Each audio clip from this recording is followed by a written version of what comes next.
Bienvenue dans un énième podcast de jeux de société.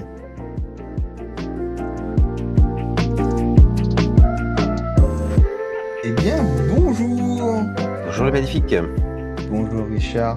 Comment vas-tu? Bah écoute, ça va. Très peu de ludisme ces derniers temps, mais sinon ça va. Enfin, pas de ludisme de jeux de société en tout cas. C'est parce que la vie t'a rattrapé encore une fois? Et oui, c'est ça, c'est ça. Donc écoute, c'est pas grave. On fera mieux la prochaine fois. Allez, alors que moi, c'était tellement ludique cette dernière quinzaine là. Ah là là. Ah ouais? Ah ouais, j'ai joué à plein de jeux. J'ai joué à Day One, un petit jeu de placement qui, comme le dit le mec de Philibert, ressemble un petit peu à Vendu chez du Rail, mais en un peu plus cool. J'ai D'accord. joué à Insurrection, qui ressemble beaucoup à Fantasy Realms, ceux qui connaissent. Il faut faire une construction de main et là, il y a une petite mécanique il y a le bien, il y a le mal. Si le bien gagne, il gagne des points. Si le mal gagne, tu gagnes des points différemment et selon ce que tu as parié, ben, tes cartes en main vont valoir plus ou moins de points. Ok, c'est un petit jeu de cartes, c'est ça? Ouais, c'est un petit jeu de cartes, qui joue vite en plus, hein. Ok. J'ai joué à quoi d'autre? J'ai rejoué à Zenith, un des nominés de l'Azor. C'est un jeu d'affrontement qui joue, à 1 contre 1 ou à 2 contre 2 et là, on a joué à 2 contre 2. C'est un jeu d'affrontement de tir à la corde où il Hmm. faut essayer de récupérer, des planètes, enfin l'influence des planètes. Il y a plein de petites mécaniques, faut avancer sur les pistes de technologie, faut, augmenter le nombre de cartes pour qu'elles coûtent de moins en moins cher sur les différentes planètes. C'est sympa, c'est pas mon préféré de la sélection de l'As d'or. Je trouvais la boîte très belle et que ça me faisait penser à un jeu vidéo qui s'appelle. Ça, je le retrouverai pas. Le jeu qui se joue avec des dés là. Si je le retrouve, je te redirai. J'ai joué à Tech Time. Ah. Je connaissais pas. En fait, c'est fun. Moi, j'aime pas les jeux coop Hmm. d'habitude, mais là, c'est tellement le bordel. En fait, du coup, le truc, c'est que tu as plusieurs cartes en main. Hmm. Tu dois, les poser de façon à ce que déjà, tu as un cadran de six cases et que chaque carte, lot de cartes qui sont dans les cadrans soit plus faible que le cadran suivant. Du coup, genre si tu as une carte qui vaut 5, la somme des cartes d'après doit valoir, 5 ou plus. D'accord. Et du coup, toi, tu as 3 cartes en main, enfin un nombre de cartes en main selon combien tu joues et du coup, faut que les autres, ils arrivent à poser des cartes pour que les conditions soient validées. Sachant que parfois il y a des conditions en plus, genre, là, ça doit valoir moins de 5, là, il doit y avoir une carte blanche, enfin, il y a plein de conditions. Au début, tu as le droit de dire un plan, sachant que tu connais pas encore tes cartes et quand on révèle les cartes, plus personne ne doit parler. Et en fait, tu te bats tellement avec les gens qui sont autour de toi parce que, ils font n'importe quoi et tu le sais qu'ils font n'importe quoi et qu'il faut quand même que tu anticipes le fait qu'ils font n'importe quoi et ce qui devient un puzzle dans le puzzle. C'est rigolo. Ça a l'air intéressant. Ouais, je sais pas si ta femme, est intéressée par ce genre de truc? Je sais pas, faut voir, faut voir. Là, en ce moment, elle est plutôt dans une vibe, duel, affrontement, Splendor, oh, le jeu avec les chameaux, hem, Jaipur, tout ça. Jaipur. J'ai bon espoir peut-être de relancer, Pecking Order. Ah! Leaders, ça l'attire pas? Je suis pas sûr, faudrait tester, mais je suis pas sûr. Peut-être.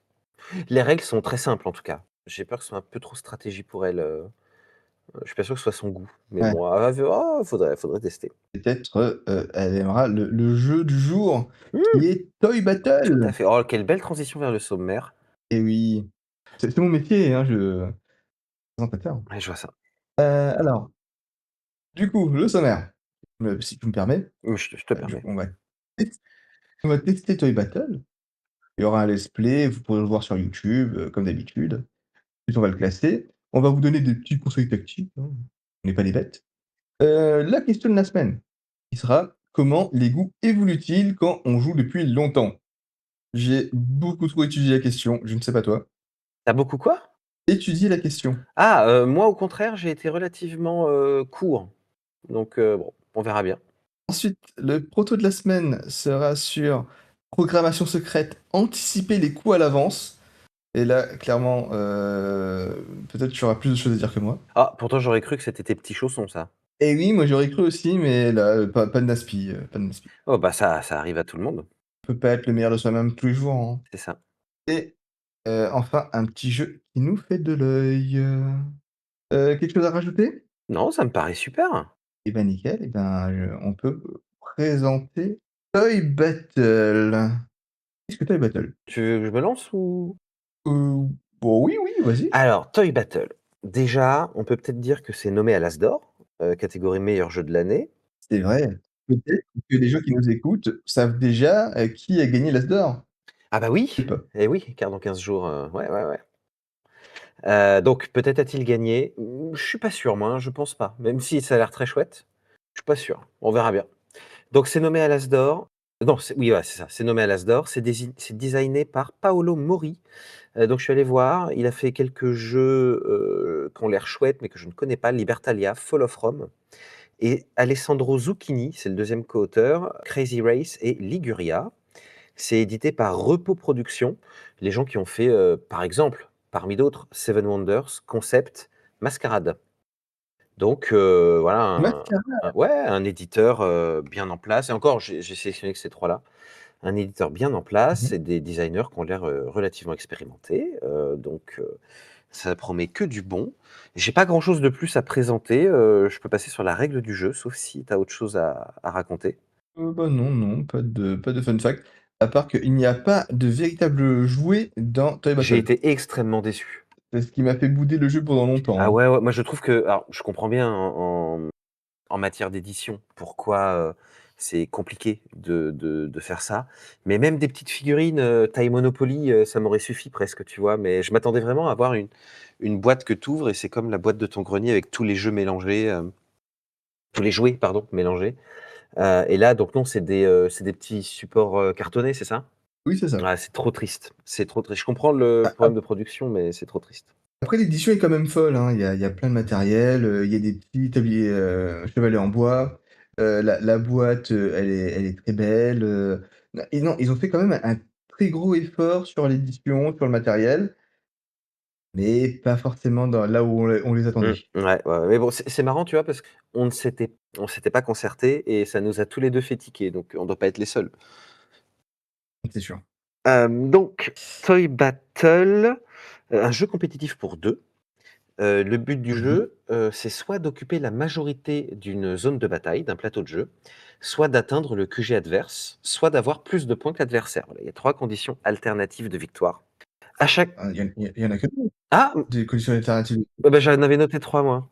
Attends, soit tu as le nombre de points nécessaires selon, le Mmh. plateau, soit tu as le quoi? Le QG adverse? C'est quoi la 3e? Avoir plus de points que l'adversaire, moi j'ai noté ça. Ah, avoir plus de points de l'adversaire et un adversaire ne puisse plus jouer. Ouais, Effectivement, voilà. tu as Mais raison. c'est une condition pour éviter un blocage, quoi. Je pense que tu la vois pas souvent. Ah, bah, en fin de partie, bah, si tu joues le long game, ça peut arriver. D'accord.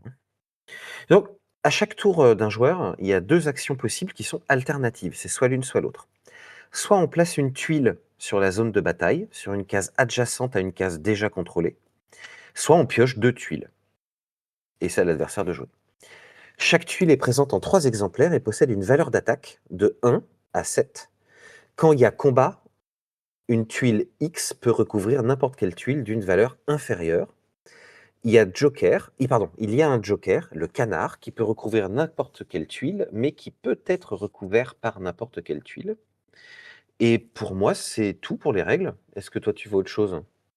Que jouer à un effet particulier, qui sera expliqué dans le let's play. Mais sinon, non, tu as tout dit. Ah si, Alors je pour poser un jouet, il faut que le chemin soit, jonché de jouets de la bonne couleur. ah! Ah oui, si, on ne peut pas continuer le chemin et ben, on ne peut pas poser de jouet. Tu veux dire s'il y a un adversaire entre toi et la case où tu veux poser, par exemple? Oui, ou rien. Parce Oui, qu'il y a des cartes, il y a des jouets qui permettent d'enlever des pièces adverses. oui, voilà, c'est Et ça. pour capturer des points, il faut l'entourer de tous les jouets possibles, enfin de toutes les cases possibles. Du coup, s'il y a une case qui est pas recouverte, et ben, on ne peut pas capturer les points. D'accord. OK. Qu'est-ce que tu veux dire capturer les points? Capturer le QG? Non, alors les points sont disséminés dans les plaines entre les chemins. OK. Du coup, pour récupérer des points, il faut, contrôler tous les chemins et du coup, bah, Ah! toutes les positions qui entourent ces points. D'accord, d'accord, c'est très clair. OK, OK, OK. J'ai, rapidement regardé les mécaniques de jeu, si ça t'intéresse. Ah oui, toujours. Selon BGG, il y a donc Board Game Geek, il y a 3 mécaniques de jeu. Alors d'abord, il y a une mécanique qui s'appelle zone de majorité. C'est-à-dire qu'il y a des zones du plateau de jeu qui peuvent être occupées par plusieurs joueurs et qui vont générer des avantages proportionnellement à leur présence dans cette zone. Comme dans Mmh. Risk, hein, ni plus ni moins. Tu contrôles des territoires et ça te rapporte des trucs. Tu es en majorité sur un territoire et il est considéré comme t'appartenir. C'est comme ça que ça marche dans Risk. Contrôle de zone, très simplement, c'est le fait de contrôler ou non une zone et ça va modifier les capacités de mouvement des unités adjacentes. C'est bien ce que tu as dit, si tu as une interruption dans ton chemin depuis ton QG jusqu'à tes unités, tu peux plus poser d'unités, supplémentaires. Voilà, ça va être ça. Et ensuite, plateau multiple, le jeu se déroule sur plusieurs plateaux qui peuvent parfois être connectés. Voilà pour, ce que nous ont dit, Board Game Geek. À mon avis, il en manque. Mais comme j'ai pas encore joué à ce jeu, je peux pas te dire. J'ai l'impression qu'il y a de la gestion de main déjà, au moins, Oui, et on verra s'il y a autre chose. c'est très faible comme mécanique, elle est très peu présente, mais il y en a. Mmh. Est-ce que tu vois autre chose avant de passer sur, notre partie? Non, je pense qu'on a pas mal fait le tour. Bah, messieurs, dames, Du coup, voilà, hein. nous on va sur BGG. Vous, si vous voulez continuer à suivre, ce qui va se passer, vous pouvez aller sur YouTube et bah, sinon, tout de suite pour, le compte rendu de cette partie. Allez, c'est parti. 5 minutes later. Eh bien, bonjour, enfin rebonjour, chers auditeurs et auditrices, podcasteurs, non, il y a pas un mot pour dire les gens qui écoutent des podcasts? Podcastinos. Eh bien, rebonjour à tous, car nous sommes inclusifs comme nous l'avons vu dans l'épisode 7. Du coup, on a joué à Toy Battle. Comment tu as trouvé? Tes impressions? Moi, j'ai trouvé ça super. Donc franchement, c'est trop bien. On n'a vu qu'un seul plateau, alors qu'il y en a plusieurs, possibles qui font varier les effets et cetera et je trouve que ce plateau-là, il était pas évident pour démarrer parce que donc on a fait un plateau où il y avait des cases qui neutralisaient les pouvoirs de nos unités. Je trouvais que c'était pas évident à gérer et en règle générale, Non. je trouve que ça va si vite que les premières parties sont un peu difficiles. Voilà, ça va vraiment très, très vite. Ouais, ouais, ouais, c'était clairement pas le meilleur terrain pour commencer et je sais pas pourquoi on n'a pas eu celui de base parce que c'est celui par défaut. Faut même, faire une petite manip pour pouvoir ne plus jouer avec le terrain de base, Ouais, je sais pas. en tout cas sur BGA. Mais là, OK, bah, c'est fait comme ça, c'est pas grave. Mais j'ai trouvé ça canon. Tu trouves ça comment? Ouais, j'ai trouvé ça bien, c'est sympa, c'est coloré, c'est très tactique, Mmh. hein, quand même, hein. Ça a l'air d'être orienté pour les enfants qui sont un peu accrochés ou en tout cas, qui connaissent un petit peu, qui arrivent à appréhender des règles. Je suis pas sûr qu'un enfant de 6 ans, il y arrive. Après, je sais pas pour quel âge c'est. C'est ce que j'allais regarder justement. Je récupère cette information, sous tes yeux ébahis. Ça, j'ai 8 ans. 8 ans. Ouais, en vrai 8 ans, pourquoi pas, pour que tu commences, quoi. Ouais. En tout cas, le jeu est très joli, en réel, il y a beaucoup de matériel, la boîte est très bien pensée. Il y a des boîtes de rangement pour chaque joueur. Donc franchement, très bon jeu. Plaisant. Non, mais ouais, vraiment, assez étonné, j'ai trouvé ça super, c'est vraiment très, très sympa. Par contre, moi, j'ai connu le jeu, sur BGA. Mmh. Il est sorti en même temps que Leaders. Mmh. Clairement, il y en a un qui a conquis mon cœur Oui, non mais et c'était Battle Battle. c'est des jeux qui ont des similarités néanmoins, mais qui Mmh. ont quand même peu à voir. Oui, oui, c'est des jeux d'affrontement à 2. Voilà, c'est leur point commun. Ah bah, j'irais plus que là, tu as des pions, chacun a des pouvoirs, Mmh. tu peux avoir des synergies, tu te déplaces, sur une grille, heu, il y a quand même des points communs, mais par contre, oui, la profondeur, des 2 n'a rien à voir. Mais bon, Toy Battle, c'est quand même, ouais, tu l'as dit tout à l'heure, quoi, c'est la stratégie n'est pas à négliger quand même, quoi. Moi, j'ai bien vu qu'à 2-3 moments, j'ai fait des erreurs pendant notre partie et ça m'a sanctionné direct. Ah oui, clairement. Du coup, si tu veux, je peux parler des points Ah, tactiques. mais vas-y, je t'en prie. Du coup, moi j'ai 3 points tactiques, que j'ai vus, sur les forums, de BGG, de BGA, sur internet et que moi-même, j'approuve. Déjà, le squelette. Le squelette, il permet de piocher 2 autres troupes, quand on le joue. Il sert à rien en fin de partie. On n'a plus de troupes forcément à jouer, sauf si vraiment on est en galère. Mais en fin de partie, déjà, il est dur à jouer parce que la plupart du temps, on est dans des positions où, on essaye de marcher sur l'adversaire. Du coup, 1-1, on peut pas le placer. Ne gardez pas forcément votre squelette, enfin pour la fin de partie. Au contraire, ne jouez pas votre squelette en tout début de partie. On pourrait y croire que c'est un bon move, parce qu'on est en début de la partie, on pioche de troupes, justement on en avait besoin, c'est cool. Mais par contre, ça veut dire que, votre base, elle est protégée par une créature à 1. Qu'est-ce qui est plus fort que 1? 2. Le captain, son pouvoir c'est de rejouer et le captain c'est la troupe à 2. Du coup, le captain va pouvoir être joué sur un squelette et là, n'importe quelle autre troupe pourra capturer votre base. Ce qui fait que jouer un squelette en tout début de partie, ça permet à l'adversaire de très facilement, faire la condition de victoire, capturer le QG. Et enfin, tenter de capturer la base, ça ressemble à un équilibrage, hein, pour dire que, bah, si on a réussi à conquérir, toute la carte et ben, on a gagné. C'est une condition de victoire, en fait, à viser. C'est celle qu'on devrait prioriser, au moins en début de partie.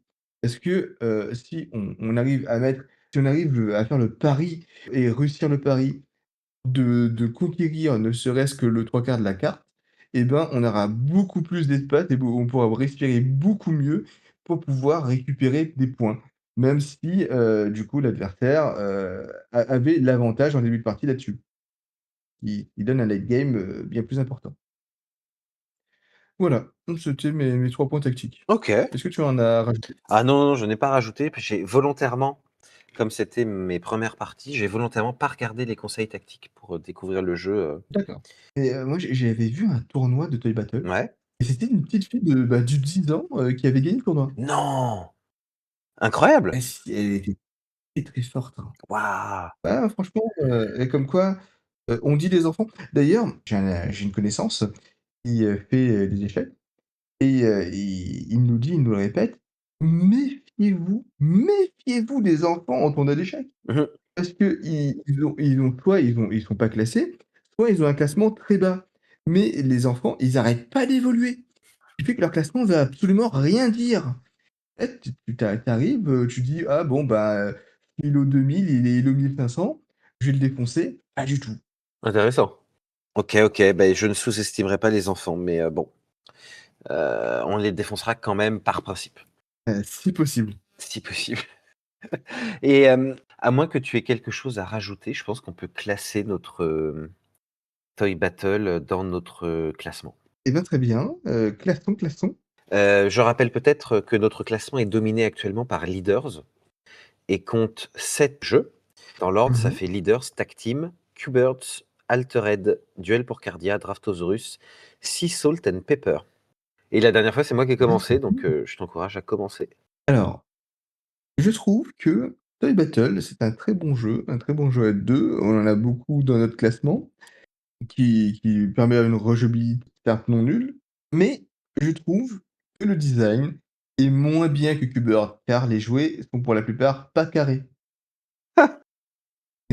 D'accord. On l'a dit et répété, que ce soit dans cet épisode et l'épisode précédent, que Toy Battle, il y a pas de jouets, contrairement à la promesse du nom qui est, Toy. C'est-à-dire jouets, combat de jouets, il y a pas de jouets, il y a que des cartes. Enfin, il y a que des cubes. Mmh. C'est pour cela que moi je le mettrais en 4e position entre Q*bert et Altered. Bah, en vrai, moi, j'hésitais à le mettre devant ou derrière Q-Birds. Donc comme Q-Birds, c'est Mmh. quand même un jeu de cœur, ça me va très, très bien en 4. Parfait. C'est C'est ajouté. parfait et ben, du coup leader, tag team, Q*bert, Toy Battle, Altered, Duel pour Cardia, Artosaurus et Salt and Pepper.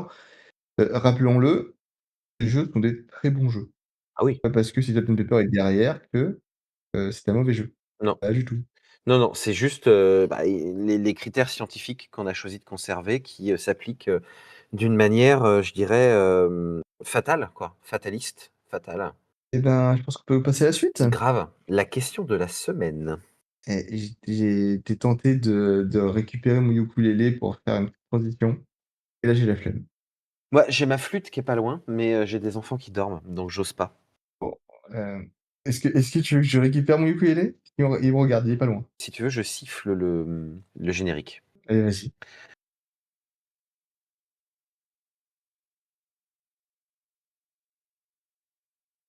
La question de la Eh semaine. ben, on ne t'entend pas. C'est vrai? Tu as rien entendu là? Non. J'ai rien entendu. Je pense que Non? tu es mute par Craig, qui fait Ah! le mieux possible pour, Mmh. ne pas enregistrer les sons parasites. Malheureusement, il te Waouh! considère comme un parasite. Craig, c'est bien la première fois que j'ai quelque chose à te redire. Eh bien, c'est un Mmh, abandon, c'est un abandon. Je je je te laisse faire alors. non, mais on fera mieux la prochaine fois que il faut laisser de la place à l'amélioration. Eh bien là, c'est vrai que comme il y a pas de générique, ce serait vraiment une grosse amélioration la prochaine fois.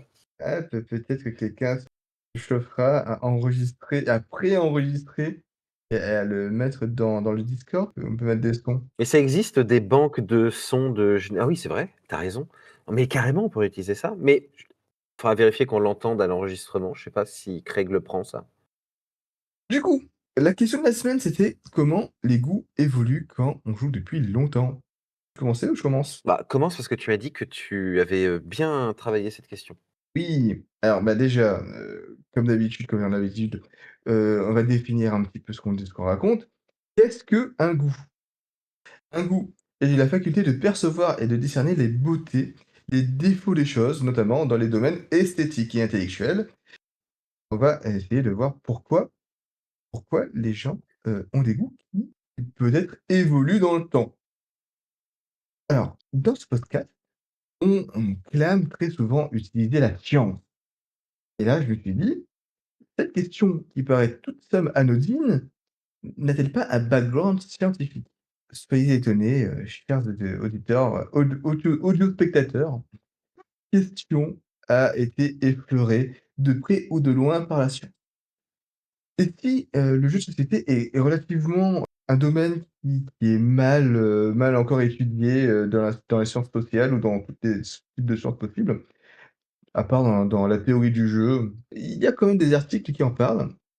Par exemple, l'article sur les pratiques ludiques des adultes entre affinité élective et sociabilité familiale par Samuel Coinvot et David Griebert. Je vous donne le titre et il sera en description, pour que vous pourriez vérifier mes dires, parce que ne croyez pas les gens qui vous parlent, vérifiez vos sources vous-même. Si on regarde dans la population, eh ben, c'est quelque chose qui est très peu représenté dans les classes, sociales basses, dans les classes ouvrières. Sachez-le, le jeu de société, c'est un passe-temps, un loisir de nantis.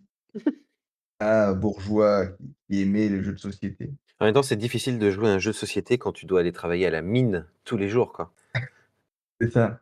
Non, en fait, les classes ouvrières sont plus, portées sur soit les jeux vidéo, soit sur les jeux dits classiques, Mmh, que ce soit le Monopoly, que ce soit les jeux de cartes, que ce soit les jeux de dés classiques, que ce soit le domino. Du coup, on se reporte plus sur, des choses, traditionnelles OK. et pas sur forcément des jeux de société dits modernes. Ensuite, le jeu de société classique, et il apparaît comme un lien intergénérationnel, contrairement, à des jeux vidéo, par exemple. En ce qui concerne le jeu vidéo, seuls 36 des adultes joueurs et 21 au total des adultes interrogés ont joué au moins une fois avec un enfant durant l'année écoulée, l'année étant 2017. À l'inverse, 69 des adultes interrogés ont joué avec un enfant à un jeu classique Mmh. durant la même période et seuls 13 d'entre eux ont joué à un jeu classique durant l'année. Ce qui fait que la plupart des gens, les 13 qui ont joué à un jeu classique, 69 l'ont fait avec un enfant. qui veut dire qu'en fait, le jeu classique, c'est plus un jeu de transmission Ouais. intergénérationnelle plutôt qu'un loisir. Enfin, le jeu de société, c'est pas forcément une pratique individuelle, individualiste, mais une pratique sociale. La plupart des gens qui jouent à des jeux de société le font pas forcément dans des contraintes, mais dans des situations sociales. Le jeu de société est pas forcément quelque chose, que l'on veut faire en général, c'est quelque chose qui est social. En fait, le goût, il est secondaire dans le choix des jeux, parce qu'on a la nécessité de trouver un compromis entre les goûts, ses goûts à soi, et les goûts des gens avec qui on joue, et les capacités des différents participants. D'une part, sur les opportunités offertes par la situation et du coup, bah, les gens avec qui on va jouer et d'autre part, ce qui va déterminer les jeux qu'on va pratiquer. Ce qui fait que quand on parle, de l'évolution du goût chez les gens, ça va plus être l'évolution de leur situation sociale, de leur entourage social, plutôt que leur goût propre. C'est ça que dit l'article. OK, intéressant. C'est ça me semble très pertinent quoi, effectivement, oui, oui, oui. Et du coup, il y a un autre article que je voulais partager. Bah, c'est ça, c'est, je sais pas si tu veux rajouter des choses, enfin, tu veux commencer à dire quelque Je chose? préfère ne rien rajouter parce que j'ai pas du répondu comme toi. Donc, finis ton raisonnement. OK. Du coup, il y a un autre article de Vincent Berry en 2021 qui se nomme, «Que sait-on du jeu de société moderne?» Bah, il y a une large croissance depuis 1980, où avant il y avait 200 jeux qui sortaient, maintenant il y en a plus de 600. Cette année, il y en a je crois qu'il y en a 1000 qui sont sortis. C'est des jeux qui ont porté, le domaine comme, le Loup-garou de Tierce-Lieu ou Catan, qui du coup ont permis, de faire connaître les jeux de société et du coup de faire évoluer le goût des gens. Il y a une féminisation forte du jeu de société. Le domaine est pratiqué par pratiquement moitié de femmes. Une diversification du public et donc, ben, des goûts des gens qui le pratiquent, que ce soit dans les milieux familiaux ou enfantins, mais ça devient de plus en plus c'est complètement ancré maintenant comme un loisir d'adulte. Avant où c'était Mmh. vu comme un jeu d'enfant. Et enfin, et c'est là, qu'on répond vraiment à la question posée, c'est le sweet pot. Le sweet pot, bah, alors moi, en fait, moi, je m'étais posé la question: «Est-ce que plus on joue, plus on se dirige vers des jeux experts?» Et en fait, la réponse est non, pas forcément. Parce qu'on va essayer de maximiser quelque chose qui va maximiser notre, gain, d'endorphine, de plaisir de jeu et maximiser notre engagement et minimiser la frustration. Ce qui fait qu'on va avoir un équilibre entre règles et profondeur stratégique. Et c'est que le truc qu'on va s'appeler le sweet pot et ça, c'est quelque chose qui est différent pour tout le monde. Parce que tout le monde va avoir une tolérance à la stratégie, mais une appétence pour avoir, des règles, qui va permettre, d'avoir une profondeur, qui nous est propre. Du coup, il y a une courbe d'apprentissage et du coup, plus on joue, plus on apprend, plus on apprend, plus on a envie d'apprendre. L'être humain est un animal qui adore apprendre, même si, l'école peut parfois nous en dégoûter. Il y a l'adaptation au public. Le jeu de société en tant qu'industrie évolue pour, plaire à ses clients. On voit que le type de jeu qui sort se dirige vers ce qui plaît au public. Qui du coup permet, d'avoir plus de jeux, qui modifie le goût des gens qui en achètent. Voilà, c'est tout ce que disent ces articles, que je trouve déjà très intéressant et assez complet. Bien. Je vous invite à lire si vous êtes plus intéressé. Voilà, moi j'ai plus rien d'autre à dire, si toi tu as des choses à rajouter ou, une autre vision, sur cette question? Eh beh, oui, oui, j'ai une vision tout à fait différente, mais c'est très bien parce que ça va, compléter, par l'exemple, ce que tu viens d'indiquer et ça me permettra de rebondir vers toi par la suite.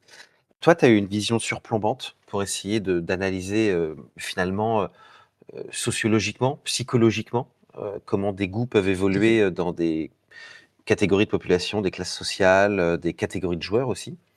Moi, je suis plutôt parti sur une, on dirait une composition personnelle. J'ai réfléchi à comment mes goûts avaient évolué Mmh mh. et bah, je retrouve des choses que tu viens, d'indiquer dans, tes recherches. Moi, effectivement, je suis parti des objets, transgénérationnels. Je suis parti, des jeux qu'on a tous, du Monopoly, de la Bonne Paye, du Trial Poursuite, du Scrabble, tout ça. Donc ces jeux très généraux, donc tu indiquais qu'ils servaient à transmettre le goût du jeu entre générations. Et vers 20 ans, quand j'ai Mmh. été étudiant, que je suis parti de chez moi, bah, j'ai commencé à redécouvrir un peu avec les jeux d'ambiance, avec les clubs de jeux à l'université, ce renouveau du jeu de société, quoi, dont tu parlais également. Et donc, maintenant que ça fait 20 ans que je rejoue assidûment aux jeux de société, moi, j'ai constaté 3 changements dans mes goûts. Le premier changement, c'est, la question de l'affrontement. De plus en plus, je me tourne vers des jeux où l'affrontement est négligé au profit du travail d'équipe. Je préfère gagner en équipe, je préfère que les joueurs collaborent et je vais te citer, par exemple, un jeu que j'ai déjà cité dans notre podcast qui est Stardew Valley, qui est un Mmh. jeu justement où tu dois gérer une ferme en temps limité, remplir des objectifs en temps limité et tous les joueurs sont ensemble et au début de la manche, définissent ensemble leur ordre de tour de jeu, leur stratégie et tout le monde gagne ou tout le monde perd. Depuis, quelques années, j'ai constaté que ce type de jeu, il se développe également chez les enfants. Et donc là, je trouve ça très intéressant de pouvoir, avoir directement des jeux collaboratifs que tu peux, utiliser pour faire jouer et prendre en charge cette transmission intergénérationnelle. Et je pense, par exemple, j'en ai 2. J'ai Mon Premier Verger, là, qui est vraiment un jeu, c'est à peine un jeu, c'est pour apprendre aux gamins à lancer le dé, quoi, hein. Donc Mon Premier Verger et là, j'ai acquis récemment Opération Noisette, où, tout le monde gagne ou tout le monde perd. Alors, pourquoi est-ce que j'aime bien, l'idée de se détourner de l'affrontement? Parce que je trouve que, finalement, l'affrontement, ça pue un peu la déprime, tu vois? Moi, je trouve que la compétition, j'ai jamais vraiment aimé ça. Moi, je préfère partager l'angoisse d'une défaite, l'angoisse du moment où c'est à toi de jouer avec une équipe plutôt que d'affronter un adversaire, tout seul. J'aime bien l'idée que tout le monde se sente impliqué. Bref, voilà, ça me plaît beaucoup, cette idée de faire corps contre un adversaire commun. Alors, mon deuxième goût qui a changé, c'est une question de sens. De plus en plus, je m'attache au thème du jeu, à ce qu'il me raconte, à une éventuelle nouvelle mécanique, à des questions d'ambiance.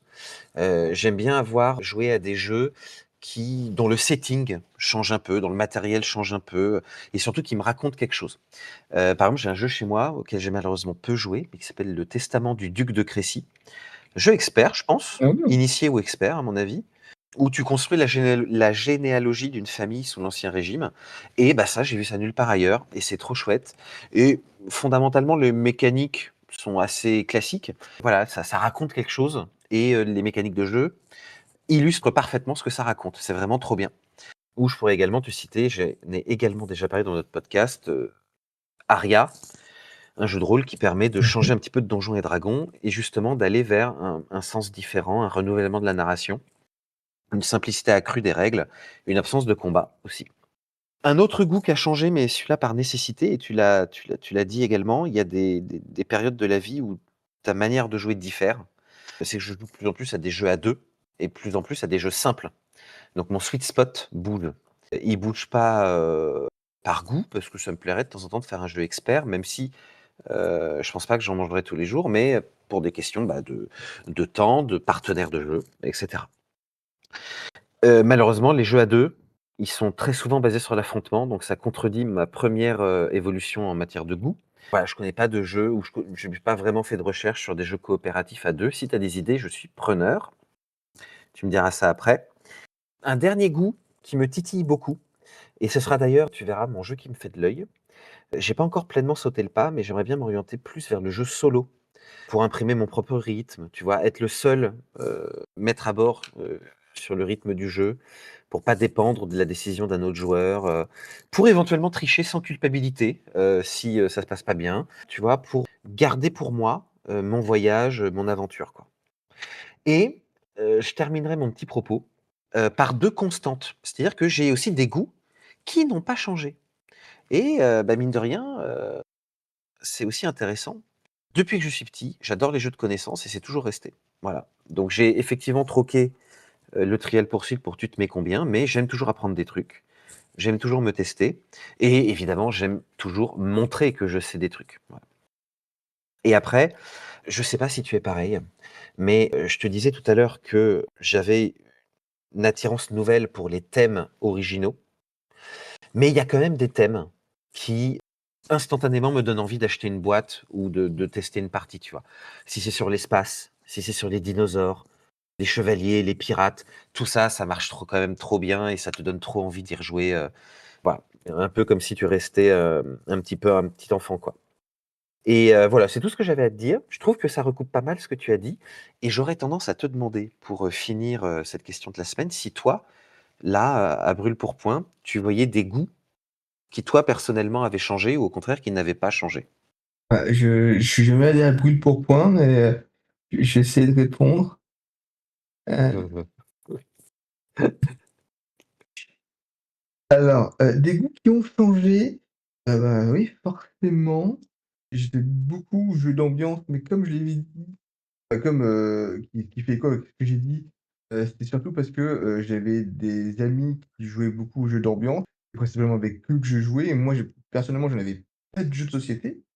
Ensuite, j'ai été dans une association de jeux de société où là, il y avait, plus, de choix, autant de joueurs que de jeux et ce qui m'a fait découvrir un panel de jeux assez impressionnant. Mmh, J'étais tombé amoureux de Citadel à l'époque, mmh. que je trouvais qui était un jeu extrêmement complexe avec beaucoup de stratégie. Mon avis se révise là-dessus, aujourd'hui, vu que je joue à des jeux beaucoup plus compliqués que cela. J'ai trouvé des tables de jeux qui ont des goûts qui se rapprochent de moi.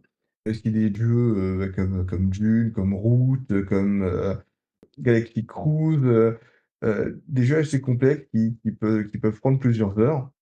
Du coup, c'est cool et mais je vois quand même que, parfois, enfin, il y a le besoin de pas se plonger dans un jeu trop Mmh. complexe et de faire des jeux, plus simples. Bah, entre autres avec ma compagne, qui est pas fan de jeux trop longs, j'essaye de trouver des jeux qui nous conviennent à 2 et ce qui est pas forcément facile et du coup, voilà.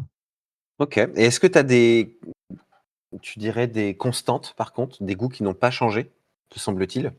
Des goûts qui n'ont pas changé, il y a des jeux que je refuserai jamais une partie, genre Borsicocotte, Citadel. Il y a des jeux que je vendrai jamais, qui font toujours partie de ma bibliothèque, ou des jeux que j'ai rachetés parce que justement, je les avais plus ou je les avais jamais eus, mais que j'ai beaucoup joué et du coup, qui me manquaient, bah, comme Mascarade. J'y avais beaucoup joué, bah, justement dans mon association de jeux.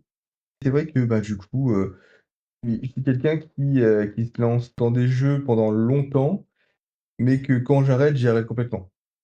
Genre là, typiquement sur Taktim, j'ai plus d'une centaine de parties sur VGA. Je pense que quand je vais arrêter d'y jouer, j'y arrêterai complètement, j'y toucherai plus. Voilà, Oui, comme un vieux maître kung-fu, tu ne lèveras plus jamais la main sur un adversaire, quoi. exactement. Bah, mon hégémonie, ne fera que de parler de lui-même. Ouais, je comprends. Il faut laisser la place, c'est bien.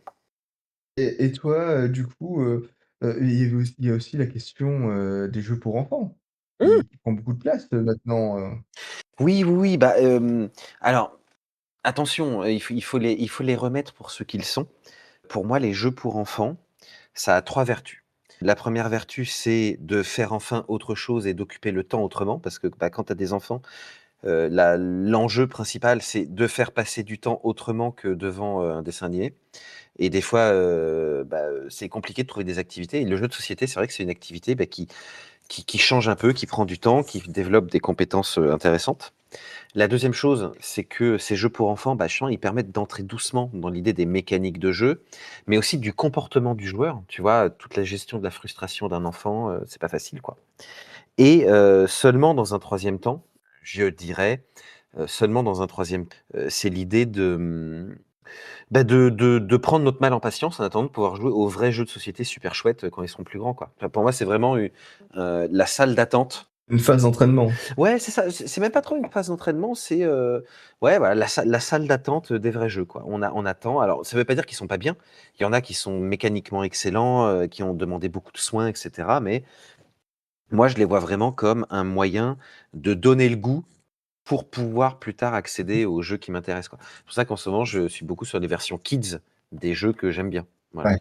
Bah, ça permet effectivement, voilà, d'essayer de lui donner le goût du bazar, quoi. Donc c'est un domaine intéressant, mais où je dirais qu'il y a de plus en plus de bons jeux, mais il y a quand même eu une période, où, on prenait quand même beaucoup les enfants pour des cons aussi, faut quand même l'avouer, quoi. Ah, les jeux de 2-3 ans, ça n'a absolument aucun intérêt, hein. La course aux escargots, c'est rigolo et Ouais, non, mais c'est ça a quand même pas beaucoup en fait, l'effet. voilà, la difficulté, c'est que tu c'est une question d'âge. Je pense qu'avant 4-5 ans, en vrai, c'est compliqué d'avoir autre chose qu'un jeu de hasard. Là, c'est plutôt la question d'appréhension de matériel, etc.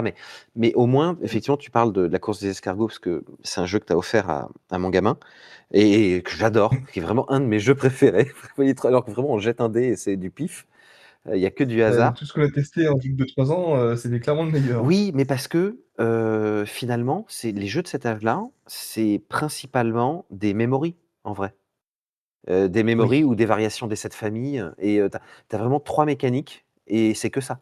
Là, au moins, c'est effectivement un lancer de dés et c'est tout, mais c'est rigolo. Il y a le thème fonctionne bien, c'est bien mis en œuvre, et c'est très sympa. Mais voilà, c'est très feignant, je trouve, les jeux de cet âge-là, à part peut-être les jeux gigamiques qui sont assez sympas, je trouve. C'est des petits casse-têtes Mmh. qui sont assez bien foutus. Mais sinon, ouais, faut attendre 4-5, tu commences à avoir des jeux chouettes, quoi. Mmh. Donc voilà ce que je dirais, sur ce plan-là. En termes de jeux à 2 coopératifs, pendant que tu parlais, j'ai fait Mmh? une petite recherche. Il y a énormément de potentiel dans les jeux d'enquête. Ah! Les Unlock, les Exit, les Backstories, là, il y en a Une tétrachier, ouais. à Paul Pourpoint, là. Sinon, bah, il y a Tech Time, hein, qui est bien. Ouais? Il y a Eternal Dex qui est sorti il y a pas très longtemps, qui apparemment est extraordinaire. Moi, j'y ai pas joué, mais tous ceux qui en parlent, tous les autres influenceurs, avec beaucoup moins d'influence que nous, ou plus, disent que, il est extraordinaire. Beh, en tout cas, il te marque, quoi. Rien que visuellement, il a vraiment une identité, quoi. Alors, il y a un jeu qui a l'air d'être un peu un ovni en ce moment là, Simon il en a parlé dans sa dernière vidéo, de ses dispos, c'est Cozy Stickerville. Mmh mh. Un jeu où il faut poser des stickers sur une carte. J'imagine que c'est un jeu Oui. Legacy. Ah bah oui, c'est écrit. Ça a l'air rigolo comme tout. Ouais, il a une bonne vibe, ce jeu. Tu zen, tu posé, tu construis ta ville, tu colles des stickers. Il y a pas de pression. Ah, tu mal collé les stickers, la ville est pourrie, voilà, fin du jeu. Jette la boîte, recommence. Non, ça a l'air sympa. Ça a l'air sympa. J'ai quand même Je l'impression, tu vois, j'y ai pas joué, je vois pas pourquoi c'est des stickers. Enfin, je me dis que vu la configuration du jeu, on aurait pu faire des tuiles et ça aurait très bien marché, tu vois? J'ai l'impression de l'extérieur, hein. Si tu dois faire genre une dizaine de parties, il faut bien que tu saches où tu as collé tes trucs. Ah! Tu crois que c'est une question de longueur de partie? OK. Bah, peut-être, ouais, ouais. Ouais, je pense. OK, Je d'accord. pense que, ben, en fait, je vois pas l'intérêt sinon, hein, tu construis ta ville de plus en plus. OK, OK. C'est vrai que oui, 40 balles, il y a peut-être beaucoup de stickers, ouais. Ouais. OK. Ouais, bah, pourquoi pas, Ensuite, je alors, note. Attends, tu sais quoi? Je me fais une petite liste à côté, je les note. OK. ah dommage que le grenier ludique est fermé, on peut plus emprunter de jeux. Ouais, c'était, très parisien ça, hein. Moi, dans mon coin, il y avait personne qui prêtait des jeux. Ouais, mais même à Paris, c'était pas Ah foufou, ouais? hein. J'ai prêté, Ark Nova 2 fois. Je sais pas si c'était la première ou la deuxième fois, mais entre-temps, il y a une des personnes à qui j'ai prêté le jeu qui m'a piqué mes parcs, animaliers. Mmh. Genre, il y a 4 tuiles qui ont disparu de mon jeu et c'est pas une erreur, genre, tu peux perdre une tuile, Mmh. tu peux perdre 2 tuiles. Je vais pousser le vice et dire que tu peux perdre 3 Mmh mh. tuiles. Mais tu perds pas 4 tuiles et 4 fois la même tuile en plus, hein. Grave. On m'a piqué mes parcs animaliers. Il y a un gars, il t'a Pas utilisé cool. comme SAV quoi. Il s'est récupéré, des tuiles. Bah ouais, franchement. Et en plus de ça, j'ai jamais réussi à récupérer mes sous sur, le grenier ludique. Ah! Grenier ludique, sachez que je ne vous en veux pas. Parce que, vous avez fait ce que vous avez pu. Je vois bien que de toute façon ça va pas forcément marcher pour vous. Mais voilà, j'ai 8 € qui ont sont partis dans les limbes. Ah, par contre, tu es très vénère contre, la personne qui t'a volé, tes parcs animaliers, j'imagine? Tu veux Ouais, non, ça je pardonne pas. tu veux donner son nom et son adresse pour que notre communauté, aille récupérer tes tuiles? Oui, on va faire un arrache chez lui, bien sûr, mais j'attends qu'on soit plus nombreux pour donner son nom, hein. OK. C'est la seule chose qui me retient. Bon, bah, je pense qu'on a un peu fait le tour, Mais hein? grave, grave, très bien, on peut passer au proto. Eh ben, nickel, proto. Le proto de la semaine, c'était quoi le thème? C'était programmation secrète, anticiper les coups à l'avance. J'ai beaucoup parlé pour, la partie, question de la semaine, je te laisse commencer. OK. Alors, je te présente aujourd'hui un prototype donc sur programmation secrète, un prototype qui s'appelle Les Eaux de Kerma. C'est un Oh! jeu compétitif pour 2. Alors, j'ai fait un petit pitch. Mmh. Alors que Rome n'est qu'un Ouais. village et que la Grèce n'a pas encore inventé la démocratie, alors que les pyramides sont déjà de vieux monuments, le royaume africain de Kerma se développe le long du Nil, au sud de l'Égypte, et cherche les meilleurs moyens de nourrir sa population grandissante. Cela passe notamment par de complexes réseaux d'irrigation. Vous, joueurs, êtes les ingénieurs de ce réseau chargés de faire circuler cette eau si précieuse là où elle est la plus utile. Donc ça, c'est pour le pitch du jeu. Le Mmh. matériel du jeu, c'est principalement constitué d'un grand plateau de jeu qui représente une zone agricole entourée de désert et vue de haut. J'imagine ce plateau de jeu comme un dessin, tu vois, très dense, un petit peu imagine une scène de Où est Charlie, tu sais? Avec, plein de petits personnages, des cultures, des monuments et cetera. Mais il y a un élément qui ressort bien, c'est un complexe réseau de canalisation. Tu vois, une ligne qui parcourt, de bas en haut le plateau, qui bifurque, qui se dédouble, avec, des points d'étranglement, des voilà, tu tout un réseau d'eau et avec, beaucoup de décors. Mmh. L'idée, c'est que ce soit un peu labyrinthique, tu vois? Et que la trajectoire de l'eau, soit pas immédiatement, appréhendable au premier coup d'œil. Petit détail, mon plateau de jeu, il est percé de plusieurs trous circulaires, chacun avec une couleur et un nom, et ces trous correspondent à l'emplacement d'une écluse. Et justement, mon matériel de jeu, il a des petites tuiles circulaires qui figurent ces écluses et que tu vas insérer dans le plateau de jeu. Ces petites tuiles circulaires, elles représentent les écluses, elles ont toute une forme, une ligne droite, un coude, un T ou une croix. Et donc, quand tu l'insères dans le plateau de jeu, tu vas pouvoir modifier le sens de l'écluse pour faire passer l'eau de différentes manières et donc orienter le flux dans différents canaux, en fermer, en ouvrir, et cetera. Tout en haut du plateau, il y a une source principale d'eau qui est indiquée et tout l'ensemble du réseau va être alimenté par cette source unique. Et à l'autre extrémité du plateau, tout en bas donc, chacun des 2 joueurs a 3 champs avec des légumes qui poussent et les champs ne sont pas tous identiquement, productifs. Il y en a qui produisent un légume, il y en a qui produisent 2 légumes, il y en a qui produisent 3 légumes. Plus un champ Mmh. produit de légumes pardon, je recommence. Plus un champ produit de légumes, plus il est difficile à atteindre avec, l'eau et Mmh. voilà, pour mon plateau de jeu. La dernière chose qu'il y a dans ce jeu, c'est des cartes à jouer. Chaque joueur possède un deck et en fait constitué soit de cartes qui servent à activer les écluses d'une certaine couleur, soit des cartes qui permettent de modifier l'orientation de l'écluse du joueur adverse. Et donc il y a 9 cartes chacun, qui seront donc les mêmes, 7 cartes pour activer des écluses et 2 cartes pour modifier l'écluse d'un adversaire. Enfin, le Mmh. jeu vient avec un feutre Velleda bleu, parce que, au fur et à mesure, on va tracer sur le plateau le trajet de l'eau pour pas se perdre et parce que je trouvais ça rigolo. Donc le plateau, il a un effet très laqué, tu vois, très, Velleda. Bla et puis, des petits pions légumes pour chaque joueur, histoire de. Au début de la partie, les tuiles écluses sont insérées dans le plateau et donc là, on peut imaginer plein de choses. Soit la règle du jeu propose une configuration prédéfinie d'écluses, ça permet comme ça de gérer la difficulté. Soit on le fait au hasard pour, renouveler, pour leur jouabilité. Chaque joueur se munit de son paquet de cartes écluses et à chaque début de manche, les joueurs programment secrètement une séquence d'écluses. Ils vont donc chacun de leur côté choisir quelle écluse ils vont activer en premier, puis la seconde, puis est-ce que là, ils vont modifier l'écluse de l'adversaire, puis la troisième, etc., etc. Et ils font ça de manière cachée. Une fois qu'ils ont fini, ils rangent leurs cartes de manière à ce que la première écluse de la séquence soit la carte du haut. Et quand on ouvre les vannes en haut du plateau, qu'on trace le premier segment de flotte dans les canaux, eh ben, tous les deux en même temps, ils dévoilent leur première carte. On voit quelle écluse est activée.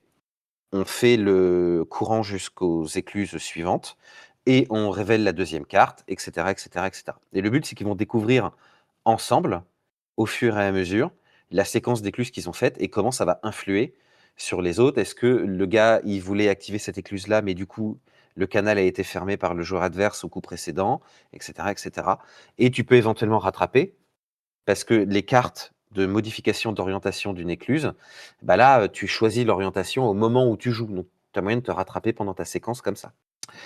Si deux joueurs veulent simultanément orienter la même écluse, c'est un blocage administratif. On retourne la tuile, l'eau ne peut plus s'écouler par ce chemin. À la fin de la manche, les écluses auront activé un ou plusieurs champs de chaque joueur, et donc ils piochent le nombre de légumes correspondants. Et ensuite, on efface le trajet sur le plateau.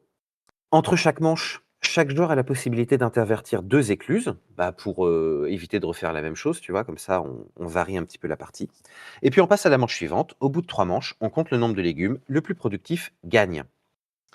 Alors, ce proto, il a une grande difficulté, tu l'as immédiatement identifié, c'est la question du design du réseau du canal. Et comment est-ce que tu affines le nombre d'écluses, leur répartition? Comment tu t'assures qu'il y ait, toujours au moins un chemin possible pour la flotte, et cetera?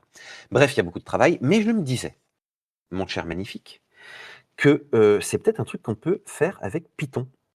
C'est toi le programmeur, tu vois? Je veux pas m'avancer, mais je me demande si c'est pas, en fait, un problème du plus court chemin ou, si on attribue des coefficients et des contraintes au système, on pourrait peut-être vénérer plusieurs réseaux, tu vois? Et l'ordinateur pourrait nous aider à faire ça, quoi. Peut-être, j'imagine ça comme ça, mais c'est peut-être pas possible, tu me diras. En tout cas, ça me permet de faire un petit peu de pub pour le Metagames épisode 2 où je parle du problème du plus court chemin à propos des aventuriers du rail. Et voilà, j'ai fini. Oh, très bien. Alors, moi qui n'ai pas tout suivi, hein, il y a quoi comme programmation secrète? Bah, la programmation secrète, c'est que, tu choisis une séquence d'écluses secrètement et après tu les dévoiles en même temps dans la deuxième phase de la manche. OK, OK, OK, j'avais pas compris ça comme ça. Mais pourquoi il y aurait des blocages du coup, que les écluses, elles vont dans un sens, pas dans un autre, non? Qu'est-ce que tu veux dire blocage? Tu as dit qu'il y a potentiellement des blocages dans le réseau d'eau? Ah bah, il faudrait j'imagine que c'est possible. Je te dis, l'idée ce serait de les éviter, mais ça va dépendre de ton design. Imagine, à un point du réseau, finalement, tu actives une écluse et tu la tournes, ce qui ça va fermer une voie. Bah, peut-être que du coup, ça va tarir l'eau, que le joueur espérait Mmh. pour, activer l'écluse suivante dans sa séquence, tu vois?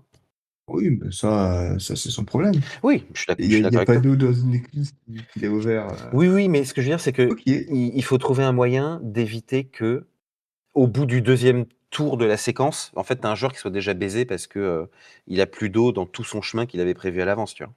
Ah, c'est pas ça le sel du jeu? Bah, moi, je trouve que c'est un peu rude. On pourrait indiquer que c'est ça le sel du jeu, mais moi, je trouve que c'est un petit peu dur, C'est pour ça que j'ai, inclus des cartes pour, changer au moins l'orientation, de certaines Et écluses, quoi. comment on sait, quel champ appartient à qui? Quel quoi? Quel champ appartient à qui? Ah, bah, ça, c'est indiqué, genre, le joueur numéro un il a les champs de gauche, le joueur numéro 2 il a les champs de droite ou, avec une couleur, je sais pas, on se démerde, ça, c'est pas OK. peut-être que, C'est chaque paquet de cartes, tu vois, tu as un paquet de cartes rouges, un paquet de cartes vertes, des champs rouges, des champs verts, tu vois? mmh d'accord. Je sais pas, peut-être que chaque joueur aurait pu poser, ses champs à des endroits stratégiques. Peut-être, ouais. OK, OK, ouais, ça ressemble un petit peu à ce que je voulais proposer. Ah! En tout cas, ça a l'air sympa. Eh ben, écoute, merci beaucoup. Je Mais est-ce que, avant que tu commences, est-ce que ça se pythonne, tu penses? oui, tout peut se pythonner, hein, tout est programmable, selon l'effort qu'on veut bien se donner, hein. OK, OK. Tu as fini? Bah, moi, j'ai fini, tout est bon. Et du coup, bah, ça ressemble un petit peu à ce que je présentais, Mmh. qui a le même concept. Du coup, mon jeu que je voulais présenter, c'est MOSFET. qui est MOSFET pour transistor à effet de champ métalloxyde semi-conducteur. C'est un jeu de semi-conducteurs. On est dans un carré de 4 par 4. On a 2 cartes tout à gauche du carré, au bord, qui sont les entrées et du coup qui sont les sources d'électricité et on a, pour chaque joueur, une carte, des 2 extrémités, des 2 autres extrémités. C'est un jeu à 2. Chaque joueur a une sortie. Le but est de connecter au moins une entrée, du coup l'électricité, à sa sortie. On pourrait imaginer que la carte sortie, c'est une lampe pour dire: «Ah tiens, la lampe est OK. allumée». Chaque joueur ont des cartes, qui sont des circuits qui vont aller dans les 4 directions, mais sur toutes ces cartes, il y a une porte logique. Soit une porte non qui vont inverser, le courant. Il y a pas de courant, il y en a, s'il y a du courant, il y en aura plus. Des portes où ça va prendre le haut, la sortie haut et la sortie gauche, ou la sortie bas et la sortie gauche, ou la sortie bas et la sortie droite. Et que s'il a au moins une de ces sorties qui est, alimentée, si une de ces entrées sont alimentées, les sorties, vont être aussi alimentées. Des portes et, où il faut que les 2 entrées soient alimentées pour que la sortie soit alimentée. Des portes XOR, où il faut au moins une des entrées alimentées, mais pas l'autre. Du coup, on va utiliser toutes les portes Mmh. logiques existantes et chaque joueur auront 12 cartes. Au début de la partie, enfin au début de la manche, chaque joueur va devoir choisir 4 cartes et ensuite, vient la deuxième partie de la manche, qui est de jouer chacun une carte. Comme les 12 cartes sont exactement les mêmes pour les 2 joueurs, chacun sait ce que l'autre, va pouvoir jouer les manches suivantes. Il y aura 3 manches. Le but est du coup de bloquer l'adversaire et d'alimenter sa carte. Celui qui a réussi à alimenter le plus de fois sa lampe, sa carte sortie, a gagné. Mmh. Si égalité, c'est le premier à avoir gagné un point qui gagne. S'il y a encore égalité, les joueurs partagent la partie. Tout simple. Est-ce qu'il y a Voilà. moyen d'influer sur le circuit de l'autre joueur ou est-ce qu'ils font ça de manière, séparée? Alors le carré est global, c'est un carré pour 2 personnes. Du coup, bien sûr, si l'adversaire a posé une carte, tu peux poser une carte à côté et tu peux aussi poser une carte au-dessus, Mmh. qui fait que tu recouvres sa carte Mmh. et potentiellement, la première manche, personne va gagner de points parce que tout le monde aura joué sur la carte de l'autre, il y aura même pas de chemin possible entre une entrée et une sortie. Mais ça va préparer la manche d'après. Parce que du coup, la manche d'après, on reprend exactement là où on en était dans le carré. Mmh. Mais du coup, niveau Voilà. programmation secrète, c'est comme moi, j'ai peut-être pas bien suivi, mais ils préparent leur séquence à l'avance et en dévoilent tout d'un coup? Comment ça marche? Tu choisis 4 cartes, parmi 12 et j'ai pas encore choisi si, il va falloir programmer les cartes que tu vas jouer Mmh. dans l'ordre et du coup, tu sais quelle carte tu vas jouer, mais tu sais pas forcément où dans le carré, ou tu as le droit de quand même choisir une des 4 cartes, Oui, on s'en fout. d'accord. 2 solutions. Bah, de toute façon, tu vois, je me fais 2 remarques. Je me dis qu'effectivement, on a Mmh des mh. c'est rare, hein, c'est même la première fois, on a un proto très similaire. Il y a peut-être pas 18 manières non plus d'envisager la question de la programmation secrète, tu vois, au bout d'un moment et ça me fait penser Mmh. que les canaux d'irrigation, la flotte, c'est ni plus ni moins qu'un circuit électrique, c'est juste un flux, quoi. Ouais. Ah oui, mais complètement, ouais. Ça va dans un seul sens. Les réseaux d'eau, sont comme des réseaux électriques. D'ailleurs, le premier ordinateur, enfin l'un des premiers ordinateurs, l'un des protos, a été conçu par Ada Lovelace et était un ordinateur à eau. Tout à fait et je connaissais l'histoire d'un économiste qui avait, fabriqué un machin à eau aussi, mais j'ai oublié son nom. Oui, oui, c'est fou, c'est très rigolo. Beh, je les aime bien nos petits protos, moi. Ah oui. Ah oui, ils sont bien. Ils sont bien, ils sont bien. Ils sont bien. Est-ce qu'on passerait au jeu qui nous fait de l'œil ou est-ce que tu veux autre chose à rajouter? Non, je pense qu'on a fait le tour. Bah, écoute, parfait. Un petit jeu qui nous fait de l'œil, mais je l'ai déjà faite Aïe, celle-là. aïe, aïe, aïe, Ah aïe, aïe, non, aïe, je me aïe, aïe, aïe, répète. aïe. Ça fait une bonne transition avec le jeu que je voulais présenter, Ah celui-là. bah, vas-y, commence. Ah mais non, mais je confonds original et origine, rien à voir. Alors, du coup, le jeu que je voulais présenter, c'était Origin Story, un jeu du très célèbre et très respectable Jamie Stegmaier, qui a fait Sight et Wingspan, je crois. En tout cas, c'est Stegmaier Games qui a fait Wingspan, pour un nouveau jeu de Stegmaier Games. Du coup, dans Origin Story, on incarne un personnage de super-héros en pleine ascension, dans son origin story. Ok. C'est un jeu de pli où, on va aussi construire un moteur pour pouvoir avoir de plus en plus d'actions possibles et d'avoir de pouvoirs, tel un super-héros qui se découvre. C'est un thème original et l'esthétique à l'aquarelle, signé par Clémentine, Campardou, qui a fait Wingspan. Enfin, en tout cas, le design de Wingspan est très joli. Mmh. C'est un jeu de pli original, comme il en sort, pas mal ces temps-ci, mais là, je pense que le mot original, vaut son détour et c'est un jeu Ah, asymétrique trop bien. parce que chacun va jouer un super-héros différent et donc avec des pouvoirs différents et voilà, je voulais le tester, je voulais l'acheter. Apparemment, difficile de trouver des copies en boutique. Tout à fait, Philibert en rupture et à 27 €, hein, pour préciser. Pas cher Bah non, franchement, ça a l'air très chouette. et ouais, beh, malheureusement, je ne le testerai pas. Reste quelques mois, ça va revenir, il y aura une réimpression. Eh oui, toujours, c'est réassort. Et ben, c'est tout, et toi donc? Alors donc je triche un peu pour, 2 raisons. C'est que, Mmh. le jeu qui me fait de l'œil, en fait, je l'ai déjà. C'est juste que je n'y ai jamais joué, mais je l'ai déjà en ma possession. Ouais. La deuxième chose, c'est que, est-ce vraiment un jeu de société? Mais en tout cas, je vais vous parler d'un jeu solo qui s'appelle Fox Curios Floating Bookshop. Donc en français, la librairie flottante de Fox Curio. C'est designé par Ella Lim, qui est une spécialiste des jeux de rôle solo et qui a un joli petit site internet qui s'appelle Lost Ways Club où il y a plein de très jolis petits jeux. Et donc c'est un jeu de rôle solo.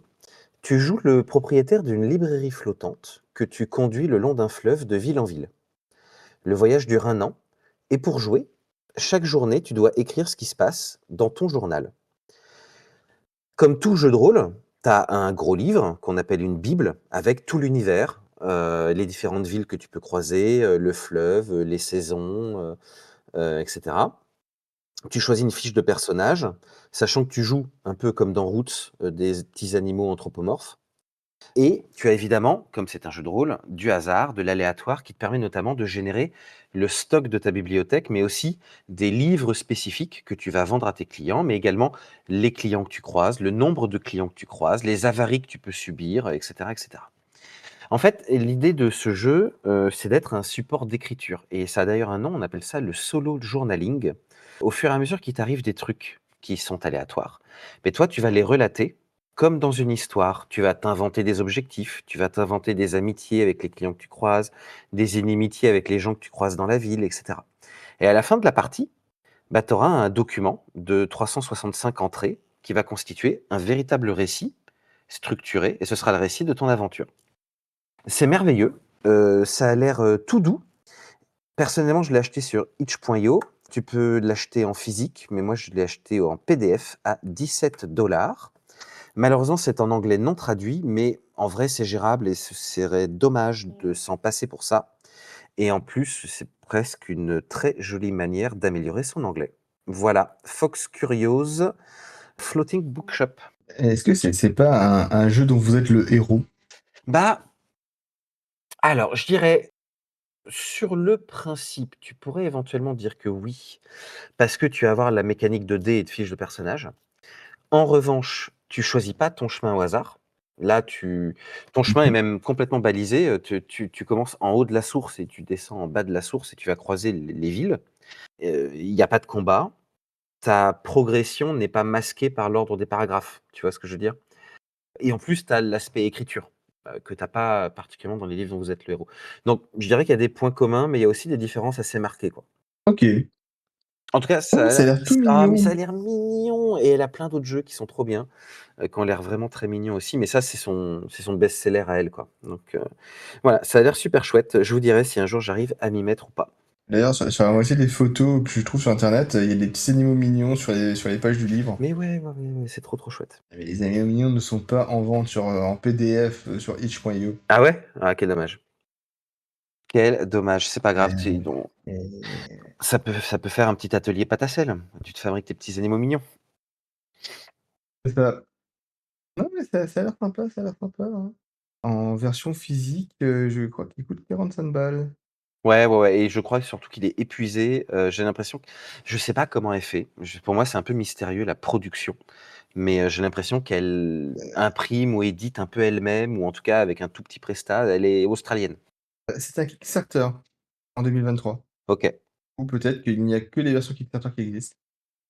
Mais bon, c'est vrai que tu vois, ce serait intéressant de faire un épisode ou une rubrique sur, genre comment tu fabriques un jeu de société? Genre tu as envie de te lancer, tu as un proto, comment tu trouves des fabricants? Est-ce que tu peux fabriquer ça toi-même? Enfin, tu vois? Moi, je trouve ça très mystérieux tout ça. Ah, peut-être il nous faudrait inviter un éditeur Ouais, dont c'est le métier, qui nous complètement. expliquerait tout ça.